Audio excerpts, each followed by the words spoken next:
بسم اللہ الرحمن الرحیم. میرے پاکستانیوں، جس طرح میں نے آپ سے وعدہ کیا تھا کہ ہم نے NCC کی میٹنگ سارے صوبوں کو اعتماد میں لے کے ہم نے فیصلہ کیا کہ ہم آہستہ آہستہ لاک ڈاؤن کھولیں گے اور لوگوں کو موقع دیں گے کاروبار شروع کرنے کا، لیکن SOPs کے ساتھ. اس میں آج خاص طور پہ یہ جب بات شروع کرنا چاہتا ہوں، میں خاص طور پہ اپنی میڈیکل کمیونٹی، اپنے ڈاکٹرز، اپنی نرسز، جو ہمارے اسٹاف کام کرتا ہے ہاسپٹلس کے اندر، میں سب سے پہلے ان سے مخاطب ہونا چاہتا ہوں. کیونکہ جب ہم یہ فیصلہ کر رہے تھے لاک ڈاؤن کھولنے کا، تو مجھے پتہ تھا کہ جو ہمارے ڈاکٹرز، فرنٹ لائن ورکرز جو ہاسپٹلس میں کام کرتے ہیں، ان کو یہ فکر تھی کہ جیسے جیسے لاک ڈاؤن کھولیں گے تو پریشر بڑھے گا، زیادہ مریض ہاسپٹلس میں جائیں گے، اور جو اس وقت جہاد لڑ رہے ہیں دنیا کے اندر، وہ ہیں میڈیکل ورکرز، ہمارے ڈاکٹرز، نرسز. تو ان کے اوپر پریشر پڑنا تھا، اور مجھے پتا تھا کہ ان کو فکر ہے، اور انہوں نے ڈاکٹرز کی ایسوسیشن نے اسٹیٹمنٹس بھی دی. تو میں اس لیے آپ سے مخاطب ہوں. میں آپ کو یہ یقین دلاتا ہوں کہ میری گورنمنٹ کو پوری طرح احساس ہے اس چیز کا کہ آپ کے اوپر کس طرح کے پریشر ہوں گے، گھر والوں کے، فیملیز کے، بچے ہیں سب کے. تو مجھے یہ پوری طرح احساس ہے. ہمیں ایک طرف کرونا کی طرف دیکھنا ہوتا ہے، اور پھر اس کے سارے معاشرے پہ کیا اثرات ہوتے ہیں، ہمیں وہ بھی دیکھنا پڑتا ہے. تو پہلی چیز میں آپ کو یہ کہنا چاہتا ہوں کہ اگر مجھے یہ کوئی یقین دلوا دیتا کہ 1 مہینہ آپ لاک ڈاؤن کریں یا 2 مہینہ لاک ڈاؤن کریں، چلے 3 مہینے بھی کر دیں، اور اس کے بعد کرونا وائرس ختم ہو جائے گی، تو اس سے بہتر تو چیز کوئی نہیں تھی. ہم کسی نہ کسی طرح ہی کر دیتے، 3 مہینے کی تیاری کر لیتے، جو بھی ملک کی ریسورسز ہیں وہ لگا دیتے، اپنے والنٹیئرز کے ذریعے کھانا بھی پہنچا دیتے، کوشش کرتے. لیکن جو بھی میڈیکل ایکسپرٹس دنیا میں بیٹھے ہیں، سائنٹسٹ بیٹھے ہیں، وہ سارے ایک ہی بات کہہ رہے ہیں کہ اس سال تک تو کوئی ویکسین نہیں نظر آ رہی. یعنی اگر ہم نے اس کا علاج کرنا ہے کرونا وائرس کا، تو ابھی تک تو کوئی علاج نہیں ہے. وہ تب علاج آئے گا جب ایک ویکسین نکلے گی. کیا میں اب اپنی میڈیکل کمیونٹی سے بات کر رہا ہوں کہ کیا ہم یہ افورڈ کر سکتے ہیں پاکستان کے ہم لوگوں کو مسلسل لاک ڈاؤن رکھیں؟ آگے 2 مہینے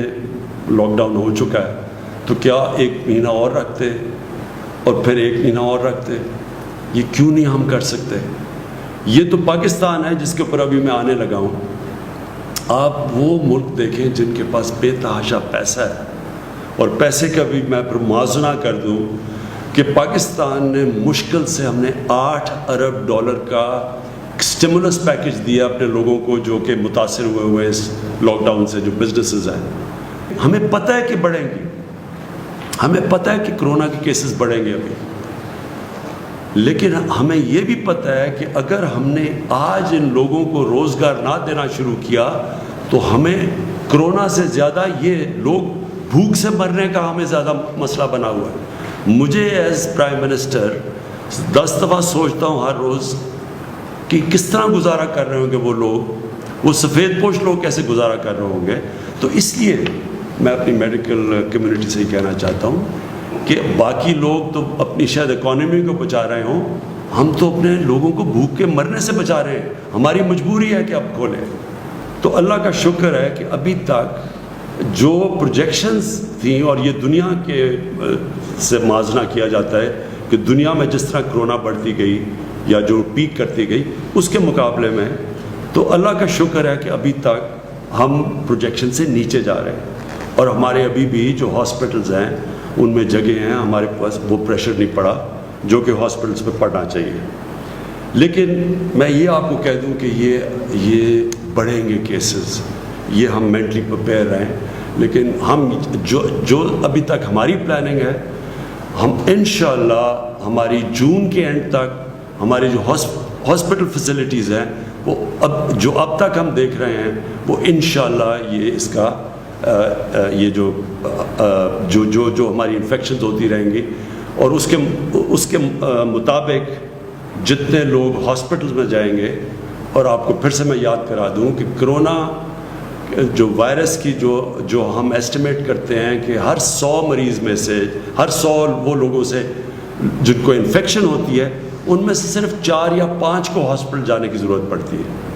تو ڈر یہ ہوتا ہے کہ جب اتنی زیادہ جب 50,000 سے زیادہ جب کیس بڑھتے جائیں گے تو وہ لوگ جنہوں نے ہاسپٹل جانا ان کی بھی تعداد بڑھتی جائے گی اور وہ پریشر پڑ جائے گا ہمارے ہاسپٹل کے انٹینسو کیئر کے اوپر. ہم کیسے کاروبار کے مختلف چیزیں اب کھولتے جا رہے ہیں SOPs کے ساتھ. اور وہ جو SOPs ہے یہ میں پھر سے آپ کو کہہ دوں, SOPs کا مطلب یہ ہے کہ جو بھی کاروبار کھولے گا ان کے جو مالک ہوتا ہے اس کے اوپر ہم ذمہ داری دے دیں گے کہ آپ نے یہ قدم اٹھانے ہیں, یہ شرائط ہے جس کے اوپر چل کے آپ نے اپنی فیکٹری کھولنی ہے یا آپ نے اپنی دکان کھولنی ہے تو آپ کو یہ قدم اٹھانے پڑیں گے. میں آپ سب سے پھر سے اپیل کرتا ہوں, یہ بہت ضروری ہے آپ کو ان SOPs کے اوپر چلنا. ساری قوم کو میں کہتا ہوں وہ اس لیے کہ دیکھیں اگر اب یہ جو ہم آہستہ یہ جو لاک ڈاؤن اٹھا رہے ہیں اگر ایک دم اس سے زیادہ بڑھتے ہیں کیسز تو ہو سکتا ہے جن ایریاز میں کیسز بڑھتے ہیں ہمیں پھر سے ان کو لاک ڈاؤن کرنا پڑے. تو یہ جو آپ آگے ادھر سے ہم جب 2 ہفتے اور 1 مہینہ اور یہ جو بھی 1 سال ہمیں گزارنا پڑے گا کرونا وائرس کے ساتھ, تو اس میں بہت بڑا ذمہ داری ہوگی ہمارے اس قوم کے اوپر, شہریوں کے اوپر, کہ ہم کیسے اپنے اوپر ڈسپلن کرتے ہیں, ہم کیسے یہ SOPs کے اوپر چلتے ہیں کہ ہم کرونا کا بھی بندوبست کرتے رہیں اور کرونا کو بھی تیزی سے پھیلنے سے روکتے رہیں, اور ساتھ ساتھ ہم جو اتنی بڑی میں نے آپ کو بتایا ہے جو لوگ متاثر ہیں اس سے, وہ تقریباً 15 کروڑ لوگ متاثر ہیں لاک ڈاؤن سے, تو وہ بھی ان کو بھی ہم نوکریاں ملتے رہیں, وہ بھی کام کرتے رہیں, کیونکہ کوئی بھی ہم 15 کروڑ لوگوں کا دھیان نہیں رکھ سکتے, ہمارے پاس وسائل ہی نہیں ہیں. وہ صرف تب ہوگا جب ان کو نوکریاں ملیں گی, اور وہ نوکریاں ملیں گی کاروبار چلے گا. تو کاروبار جب ہم کھول رہے ہیں تو میں پھر سے بار آپ سے اپیل کرتا رہوں گا کہ آپ نے بڑی احتیاط کرنی ہے. 2 اور چیزیں کہنا چاہتا ہوں. ٹرانسپورٹ, ابھی تک ہمارے کئی صوبوں کے اندر یہ خدشہ ہے کہ اگر ٹرانسپورٹ کھولیں گے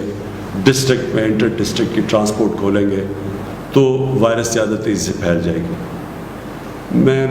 پھر سے, کیونکہ ہم سارا کنسنسس سے فیصلے کرتے ہیں, ہماری NCOC ہر روز ملتی ہے اور پھر NCCs میں جدھر سارے وزیر اعلیٰ اور چیف سیکرٹریز ہوتے ہیں, ہم سب بیٹھ کے سارے فیصلے کنسنسس سے ہوتے ہیں.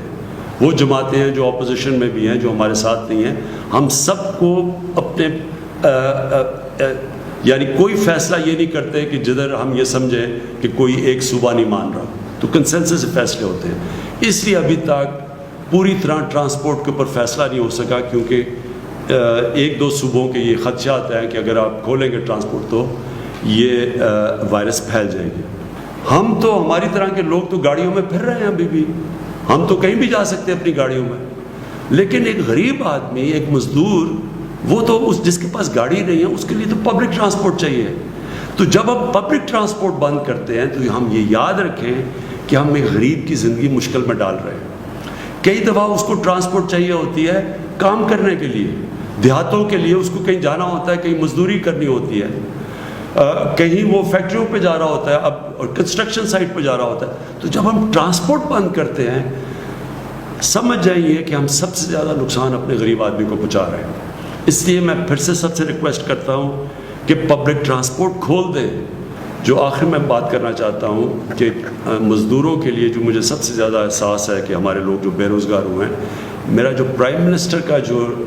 ریلیف فنڈ ہے, جس طرح میں نے پچھلی باری آپ کو بتایا, اس کا صرف اور صرف مقصد یہ ہے کہ جو لوگ ہماری ویب سائٹ کے اوپر بتا دیں گے کہ جی میں بے روزگار ہوا ہوں اس دور کے اوپر, اور صرف ایک بتا دیں گے کدھر کام کرتا تھا بے روزگار ہوا ہوں, تو ان کو بھی میں اپنے فنڈ سے پیر سے منڈے سے کیش ٹرانسفر کر رہا ہوں جس طرح کے احساس پروگرام کے ذریعے کیے جا رہے ہیں. تو میری پیر سے جو ہماری اب تک آ چکے ہیں, ہمیں ان لوگوں کے ثبوت آ چکے ہیں, ہم نے ویریفائی کیے ہیں, ہمارے پاس ڈیٹا ہے نادرا کا, ہم چیک کرتے ہیں. وہ چیک کر کے جو کوالیفائی کر چکے ہیں ان کو منڈے سے پیسہ ملنا شروع ہو جائے گا جو پرائم منسٹر ریلیف فنڈ سے. اور میرا جو سارا فنڈ ہے وہ صرف اور صرف ان بے روزگاروں کے لیے پیسہ دیتا رہے گا جب تک انشاءاللہ 1 مہینے تک. ہماری امید یہ ہے کہ جس طرح ہم چلتے جائیں گے اور انشاءاللہ اگر ہمارے کیسز زیادہ تیزی سے نہ بڑھے تو انشاءاللہ ہم اپنے کاروبار کھولتے جائیں گے اور لوگوں کو روزگار ملتا جائے گا, خاص طور پہ کنسٹرکشن میں. اور آخر میں یہ جو عید آ رہی ہے, میں خاص طور پہ آپ سب سے کہنا چاہتا ہوں کہ یہ جس طرح ہم عید یہ قوم بناتی ہے اور ہمیشہ بناتی ہے, اور عید بڑا ایک فیملی کا اوکیزن ہوتا ہے, لوگ جمع ہوتے ہیں, یہ عید مختلف ہے. اس عید کو آپ نے یہ سوچنا ہے ذمہ داری لے کے کہ ہاں ہم نے عید بنانی ہے, لیکن وہ اس طرح کی عید نہیں بنانی جس طرح ہم عموماً بناتے ہیں. ہمیں دیکھنا پڑے گا کہ ہم اپنے ملک کی خدمت کریں گے کہ اگر ہم احتیاط کریں گے. اور پھر میں ختم کروں گا, جو ہمارے ڈاکٹرز اور جو ہماری نرسز ہیں جن کے اوپر سب سے زیادہ جو فرنٹ لائن پہ کھڑے ہیں, ہم ان کی بھی مدد کریں گے اگر ہم سب احتیاط کریں. شکریہ اور پاکستان پائندہ باد.